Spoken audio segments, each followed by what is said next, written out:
맨날 국회에서 싸우기만 하는 여야 의원들인데 정치권에 잔잔한 감동을 준 이 얘기 하나가 있습니다. 시각장애인 피아니스트 출신인 국민의힘 김예지 의원이 안대견 조이와 함께 어제 처음으로 대정부 질문 질의에 나섰습니다.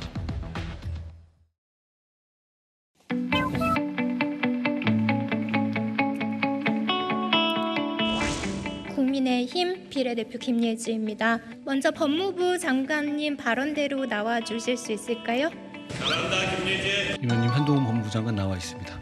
네, 장관님 알려주셔서 감사합니다. 혹시 취임사에서 법무부가 나아가야 할 방향 첫 번째로 말씀해 주신 것 기억하시나요? 순서는 모르겠습니다만 사회적 약자의 권익을 보호하는 것을 저희 중요한 임무라고 생각하고 있습니다.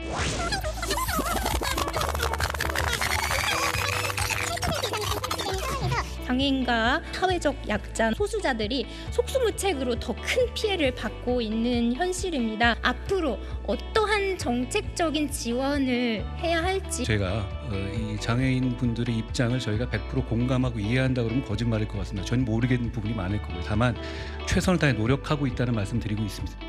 코이라는 물고기가 있습니다. 환경에 따라 성장의 크기가 달라진다는 코이의 법칙으로도 알려져 있는데요. 정부가 더욱 적극적으로 강물이 되어주시기를 기대하면서 국민의힘 김예지가 되도록 최선을 다하겠습니다. 경청해 주셔서 감사합니다.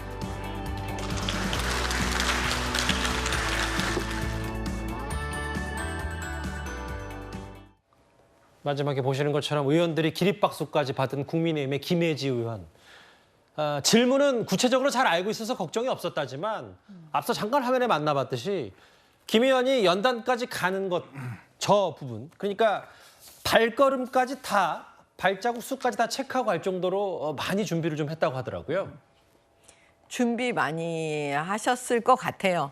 왜냐하면 이제 그 처음 아마 하시는 거니까 그 발걸음 수 뭐 이런 거, 그다음에 보좌관들하고 얼마나 열심히 그걸 체크했을까. 그냥 안 봐도 사실 그냥 느껴지는 게 있거든요. 더군다나 지금 한동훈 장관에 대해서 지금 이제 질문하겠다고 하니까 장관이 앞에서 한동훈 장관 나와 있다라고 얘기하잖아요. 근데 어떻게 보면 당연한 다 지금 것들이거든요. 장관이 저렇게 얘기하는 거. 근데 지금 인터넷상으로 굉장히 한동훈 장관에 대해서 훈훈한 얘기들이 굉장히 많이 나오는 건 어떻게 보면 지금 정치권에서 정치인들이 너무 상식적이지 않고 국민들을 너무 실망시키다 보니까 어떻게 보면 당연한 거에 대해서 우리가 잊고 있었던 것이 아닌지. 그래서 한동훈 장관에 대해서 이렇게 훈훈하다. 그다음에 김예지 의원을 응원하고 지금 이런 일이 벌어진 게 아닌지 좀 어떻게 보면은 슬픈 생각도 들고 그다음에 이제 이 장면으로 인해서 그래도 국민들이 좀 위로를 받으셨기를 저는 바랍니다. 그만큼 기본에 충실한 한동훈 장관. 근데 지금 국회는 기본이 상실됐다. 여야 할 것 없이 그 말씀하시는 것 같은데. 네. 노돌 교수님은 저 장면, 한 장관과의 질의 혹은 여러 전후 사정 좀 어떻게 보셨어요? 뭐 감동적인 장면이죠. 정말 서로를 배려하는 그런 감동적인 장면이고요. 뭐 말씀하신 대로 아마 정말 상식적, 합리적인 그런 장면을 보면서 너무나 감동을 받는 것은 저런 장면을 너무 오랫동안 못 봤다 하는 그런 부분도 분명히 있을 것 같습니다. 김예지 의원이 시각장애지만 저도 자료를 좀 찾아보니까 지금까지 의정활동 관련 상을 23가지나 수상을 했더라고요. 그만큼 이제 단순히 장애인이라는 것이 문제가 아니라 그걸로만 지금 뭐 의정활동 어떤 점수를 따는 게 아니라 의정활동 자체가 충실한 것 같고요. 또 하나 보니까 뭐 정치 지도자상이라는 거 받았는데 보좌관들이 선정한 매너 있는 의원상을 받았더라고요. 보좌관들은 그 의원들에 대한 가장 매서운 비판자입니다. 너무나 잘 알고 있기 때문에 보좌관이 선정한 그런 상을 받았다는 건 참 대단하다고 생각하고요. 저는 이제 모습도 중요하지만 저는 좀 정책 질의 내용을 조금 좀 소개했으면 좋았을 것 같다 생각이 드는데요. 제가 얘기한 게 이른바 검수완박법에서 장애인들 관련해서 고발에 대한 신청과 이의 제기권을 삭제한 그걸 문제를 삼았어요.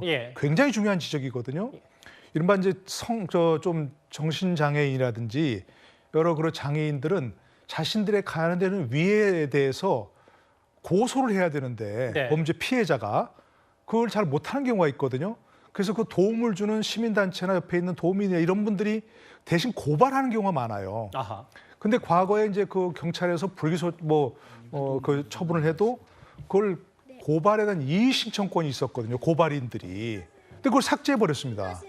그러니까 만약 경찰에서 그냥 불기소 처분을 해버리면 저 불송치 처분을 해버리면 그걸 고발인들이 이의 신청할 방법이 없어져 버린 거예요. 그 상황이 그러니까 조금 전에 얘기한 것처럼 장애인이나 소수자들이 구제받을 기회를 잃어버렸다고 김혜지 의원이 지적한 게 바로 그거거든요. 예. 그래서 좀 한동훈 장관의 답변을 제가 확인해 보진 못했는데 그런 부분에 있어서 굉장히 이건 그 중요한 문제니까 알겠습니다. 반드시 법무부나 국회에서도 이걸 되살리든지 하는 조치를 반드시 취해야 할 거로 생각합니다. 의원님, 한동훈 법무부 장관 나와 있습니다. 뭐 이 배려 혹은 뭐 김예지 의원의 저 대정부 질의 꽤 정치권에 잔잔한 감동을 준 건 맞았습니다. 그런데 이렇게 차분하고 혹은 치열한 토론, 한동훈 장관이 주인공이었던 이 장면 이번이 처음은 아닙니다. 법무부 장관님 나와주십시오. 안녕하세요. 네, 안녕하세요. 네, 내내 바쁘신데요. 저는 뭐 김건희 여사 얘기나 천공 얘기 같은 거 안 할 거니까 정책 질문만 할 거니까 네, 너무 전투력 발휘 안 하셔도 될 것 같습니다. 부처 간 소통이나 절차 얘기는 더 따지지 않으려고 하고요. 법무부 장관님께서는 비동의 관광제 도입 반대하십니까? 위원님 오해하지 말아주셔야 될 것은 저는 이 논쟁을 막자는 게 아닙니다. 이제부터 여러 가지 사회적 논의를 하고 건설적인 토론을 하는 과정에 다만 너는 제목 보고 어느 편이야 라고 하면 평행선 긋는 게 아니라 속이 시원하신가요? 가볍게 얘기했습니다. 저는 위원님의 그 유튜브 4개 그것도 다 봤습니다. 잠깐만요. 더 길어지면 저에겐 1분밖에 없는데 너무 많은 말씀을 하시게 되기 때문에 그것도 쓰시면 될 것 같아요. 새로 그래서 이번에 김예지 의원과의 질의 장면과 또 정의당 류호정 의원과의 과거 질의 장면이 또 재조명되는 것도 분명히 있는 것 같고요. 그렇습니다. 저 장면이 지난 2월에 있었던 장면인데요. 그때도 좀 많이 화제가 됐었습니다. 지난 2월에도 또 여야 정치권에서는 여러 가지 정치 공방 이슈들이 많았던 상황이었는데요. 사실 대정부 질문이라는 것이 본래 취지나 의의에 맞게 하려고 한다면 저런 장면들이 많이 나와야 될 것은 분명해 보입니다. 정책 질문을 하고 그것에 대해서 국무위원이 답하는 장면이 앞으로도 좀 많이 나와야 될 것 같고요. 그것은 뭐 여야 누구가 한 명이 잘한다 이렇게 해서 될 것 같진 않고 여야 모두가 그리고 정부에서도 함께 합심해서 좀 국회다운 국회를 만드는 그런 분위기를 좀 만들었으면 좋겠습니다. 예.